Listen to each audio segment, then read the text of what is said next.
विधान परिषद माजी सभापती रामराजे नाईक निंबाळकर आणि माजी खासदार रणजितसिंह नाईक निंबाळकर यांच्यातला वाद सर्वश्रुत आहे. मात्र रामराजे नाईक निंबाळकर यांनी मनोमिलनाचे संकेत दिले. काही दिवसांपासून तुम्हा दोघांमध्ये मनोमिलन होणार का, होणार अशी चर्चा सुरू असल्यासंदर्भात पत्रकारांनी विचारलेल्या प्रश्नांना उत्तर देताना विकासाचं राजकारण करायचं असेल तर मनोमिलन होईल, मात्र सत्तेचे राजकारण होणार असेल तर जसं चाललंय तसं चालेल असं त्यांनी म्हटलेलं आहे. ते काय म्हटले, विकासाच्या कामात मध्ये आम्ही येतोय. आम्ही केलेल्या कामात यांचं काय काय झालं ते बोलीन मी, ते इलेक्शन लागून दे.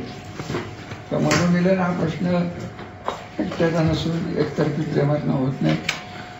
विकासाचं राजकारण करायचं असलं तर मनोमिलन होईल. सत्तेचं राजकारण करायला पाहिजे तर विचार करण्यात येईल. वरिष्ठांनी सांगितलं तर होईल, नाही तर होणार नाही.